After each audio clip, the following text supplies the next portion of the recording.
మీ Windows ల్యాప్టాప్లో ఉండే మీ secret ఫోల్డర్ని మీరు తప్ప వేరే ఎవరికి కనిపించకూడదు అంటే చాలా సింపుల్గా హైడ్ చేసుకోవచ్చు. దీనికోసం మీరు ఏ ఫోల్డర్ని హైడ్ చేయాలనుకుంటున్నారో ఆ పర్టికులర్ ఫైల్ని రైట్ క్లిక్తో సెలెక్ట్ చేసుకుంటే ప్రాపర్టీస్ అనే ఆప్షన్ వస్తుంది. దీనిపై ట్యాప్ చేసి జనరల్ అనే ఆప్షన్లోకి వెళ్తే కింద అట్రిబ్యూట్స్లో హిడెన్ అనే ఆప్షన్ కనిపిస్తుంది. దీన్ని సెలెక్ట్ చేసుకుని అప్లై చేస్తే మీరు సెలెక్ట్ చేసుకున్న ఫోల్డర్ కనిపించకుండా హైడ్ అయిపోతుంది. మళ్ళీ ఆ ఫోల్డర్ కావాలి అంటే విండోస్ ప్లస్ ఈ ప్రెస్ చేస్తే మన ఫైల్ మేనేజర్లోకి వెళ్తుంది.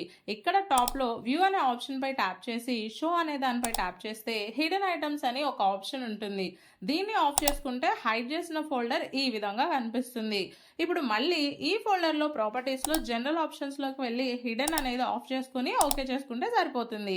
అండ్ నెక్స్ట్ టైం హైడ్ చేయాలనుకున్నప్పుడు హైడ్ చేయాలన్న ఫోల్డర్కి హిడెన్ సెలెక్ట్ చేసుకున్న తర్వాత విండోస్ ప్లస్ ఈ వ్యూ నుంచి షో ఆప్షన్స్లో ఈ హిడెన్ ఐటమ్స్ అనే దాన్ని ఆన్ చేసుకోవాలి. ఇది మాత్రం మర్చిపోకండి.